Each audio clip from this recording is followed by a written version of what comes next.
Yo, what's going on, guys? We are back today for another video on a brand new champion coming to Marvel Contest of Champions, and that is Sandman, which is a fan favorite and a long anticipated and awaited champion to be added to the contest. Now, because of that anticipation, my expectations have just gone through the roof, sky high.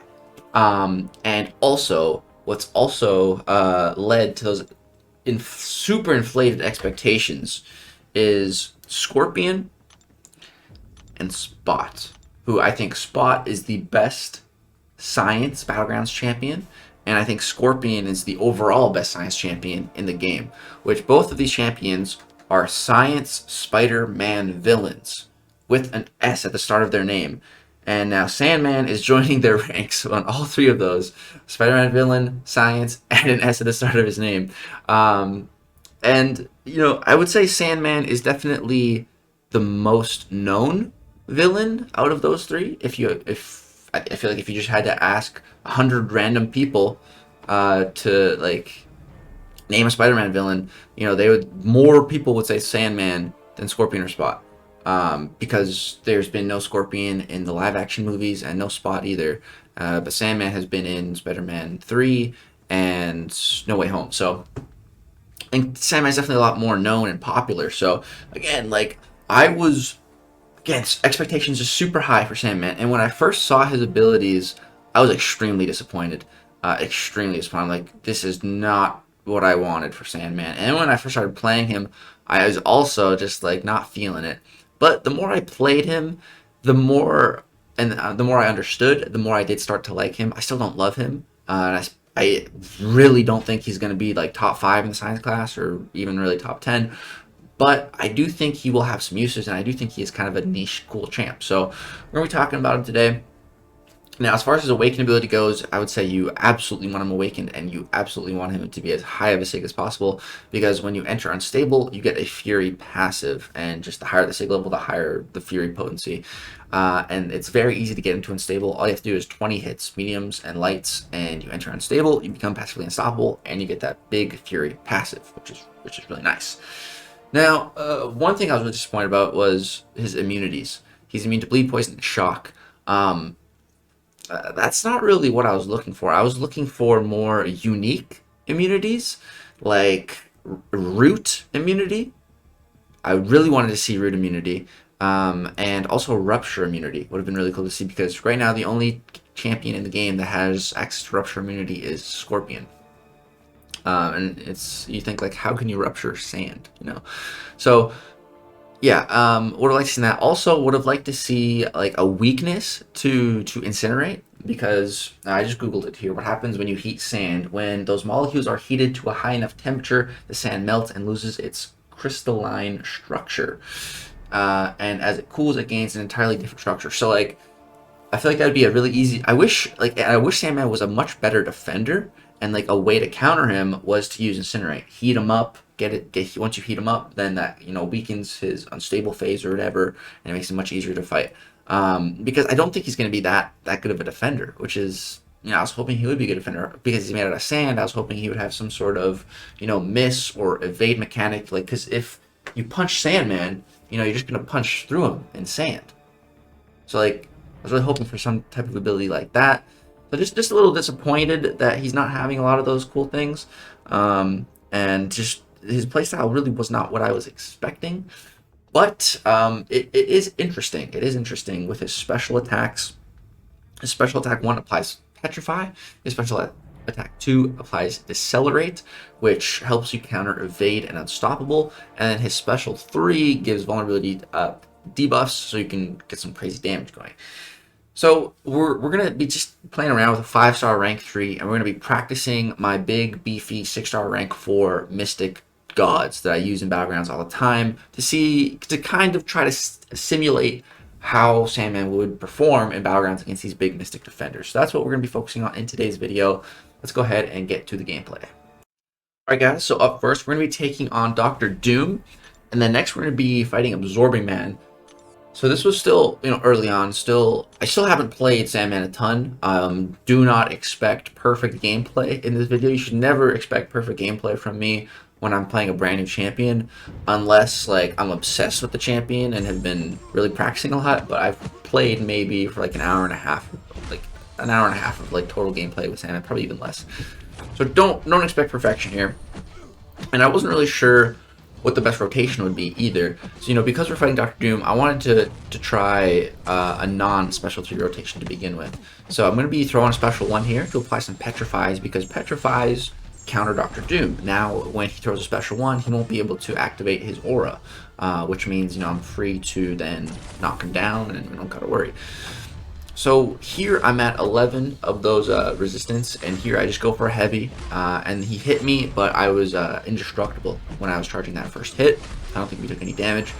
But when we use our heavy, when we're in an unstable, that's how you get some damage, but it also consumes 5 of your resistances, and then once you lose all those resistances, you go out of the unstable mode, but then you try to build back up to 20, boom, you can see we're back in it. Now, what I found to be the best thing you can do is right here. Look, I'm at 16. That's perfect, because now I can milk out 4 heavy attacks here.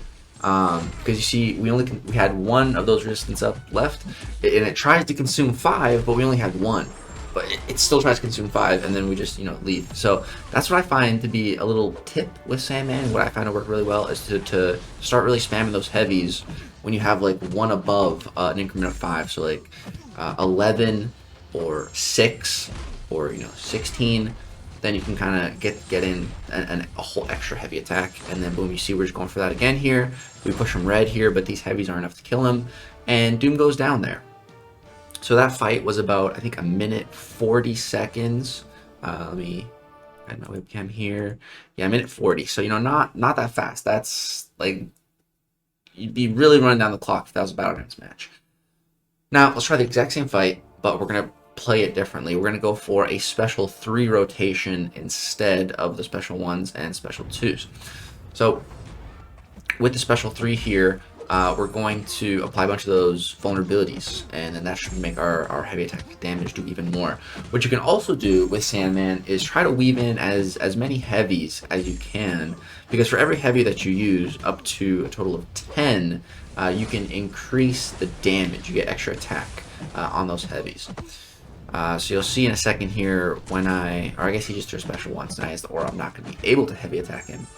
But you'll see when I do heavy, we get this little orange icon. You'll see right here, boom, heavy proficiency, that just popped up. And like I said, those can stack up to 10, and for each one, it's just going to increase your heavy attack damage output.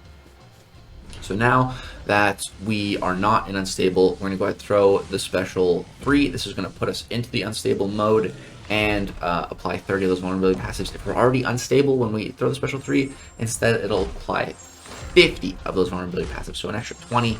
You see now we're just going ahead and spamming these heavy attacks. You can see the numbers in red. Again, this is a rank 3 5-stars. You know, don't expect to see like 20 Ks, but from a rank 3 5-star, that's decent. And that Doom goes down, and that was a much faster fight. That was 1 and 6 seconds.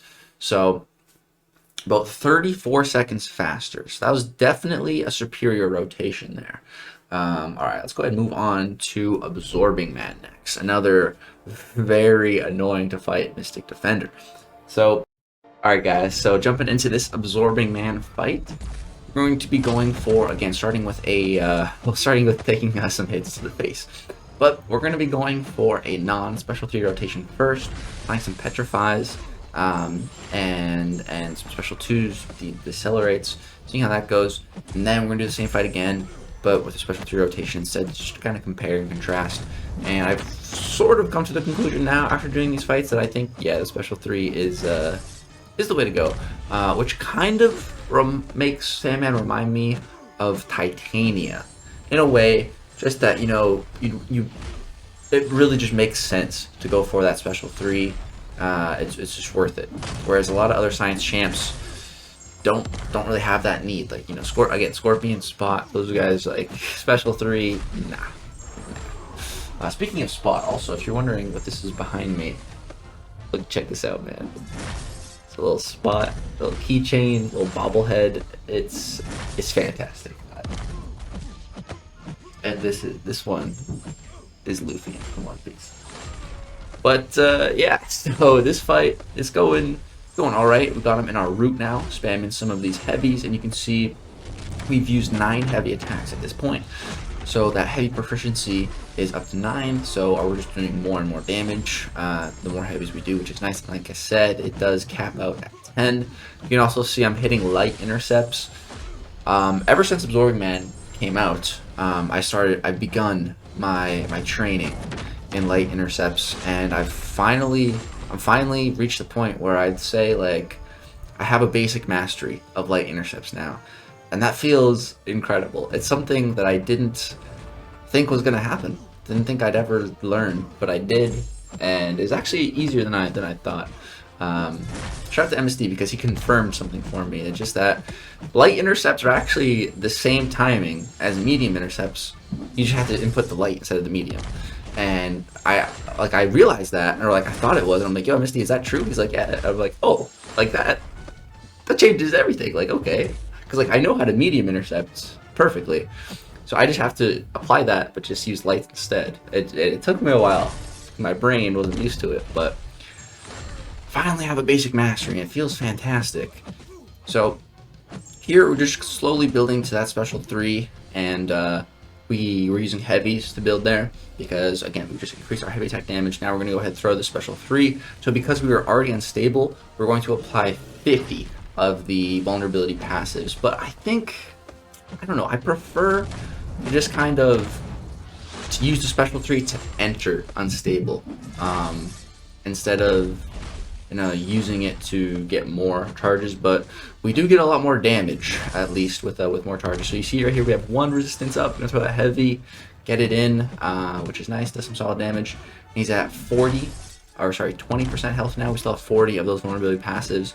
So this special 3 rotation felt a lot faster, but this last little bit of health is taking a long time to kill. But now we re-entered the unstable mode, and we can go for some heavy attacks here. And boom, Absorbing Man goes down. So I didn't see the time on the first fight, but this one was 1:34. It definitely felt a lot better than the non-special 3 rotation. So I really do think the special 3 is the way to go.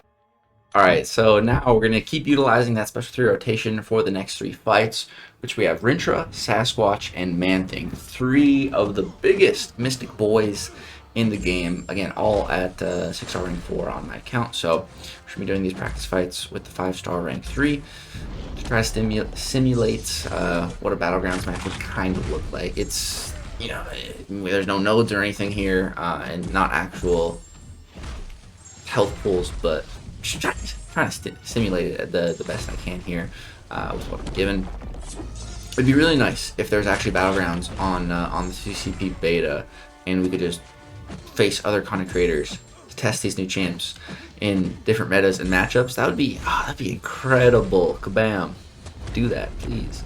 But yeah, just spamming these heavy. So and I thought Sandman would actually be a pretty solid counter to the cow, because when you're fighting Rintra, you want to be knocking him down often to keep his charges under control. And with Sandman, we want to be throwing heavies. So it actually ended up working out. So here we've thrown 8 heavies up to this point. So we have the heavy proficiency at 8. So that's just going to be more damage. And actually, I really like the special 3 that Sandman has. It's pretty dope. I'm a big fan of it. So here now we're gonna start throwing these heavy attacks, and we're at 12 right now, so this is perfect. I just gotta get him rooted so we can parry here. I guess I light intercepted him. I should have parried there. So here he goes unstoppable. I take some damage. I should have just parried, and then I could have probably gotten 2 more heavies. Would have been better. But now this fight's got a little bit out of control. Gonna go ahead and knock him down again. And then here we're just going to go ahead and throw the special 2, get all those decelerates going, and yeah, now we won't have to worry about his unstoppable, but he's dead now anyway. So down goes the cow. Not the greatest fight, and not the fastest fight again. 1:51. That'd be nearing a timeout in Battlegrounds. But the cow, I mean, there's only a handful of really good counters to get the cow down in under a minute anyways. Even decent counters can sometimes take that long depending on the AI and the meta.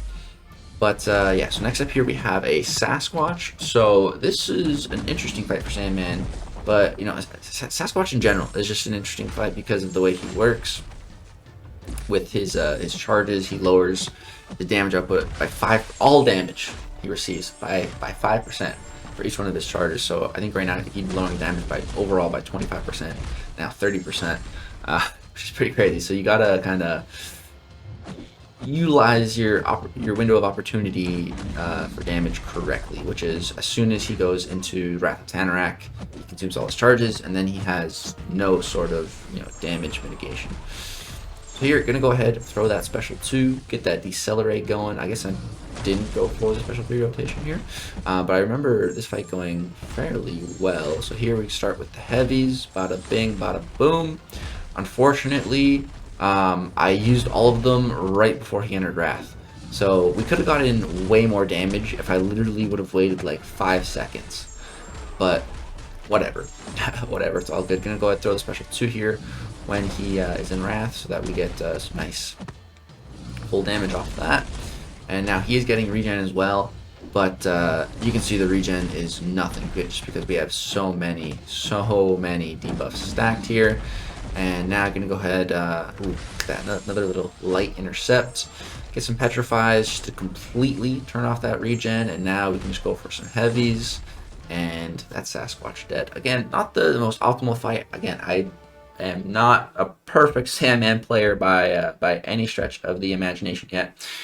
But yeah, we got one more fight here. This one actually went really good. This was probably the best fight I had with Sandman so far, ever. I guess I haven't done a ton of fights yet, so yeah, this one just went really good. We're facing a ManThing here, and I was thinking, like Sandman should be pretty solid for ManThing because we have class. First of all, class advantage, which always helps, but we're poison immune, so we never have to really worry too much about those postules. We can get the armor break on us, and they can be nullified, and ManThing can get some power. I do have 5/5 MD here to just kind of simulate battlegrounds, but because we're poison immune, not much of a worry. So gonna go ahead, enter unstable, and I think am I gonna go for it here with special 3? Yeah, go ahead, toss that. It's gonna apply 50 of those vulnerability or effects or physical vulnerability debuffs. They are. I have such a hard time saying that. I don't know why. It all started with Absorbing Man. I used to struggle with saying his. I don't know why. Right there, he hit me with a heavy. ManThing's AI was going burr. We had a 10k number in red there from a rank 3 5-star. 10k in red, not bad. That fight was really quick. Finished it minute 7 seconds. Not too shabby. So that's Sandman, guys. Let me know what you all think about him in the comment section down below. I'd really love to hear. Is he what you wanted? What is he missing? What do you think he needs? I do find him to be a little bit underwhelming. I would not be surprised if a few months down the line, when Shocker and Sandman are up for rebalancing, if Sandman gets a bit of a tune-up, and I think that would be fantastic. Let me know what you guys think, though. Very keen to hear your thoughts and opinions on it. Hope you guys enjoyed this video showcasing him against some big Mystic champs to kind of simulate Battlegrounds. If you did enjoy, drop a thumbs up. Subscribe if you want to see more content. Thank you so much for watching. Love you all. Peace.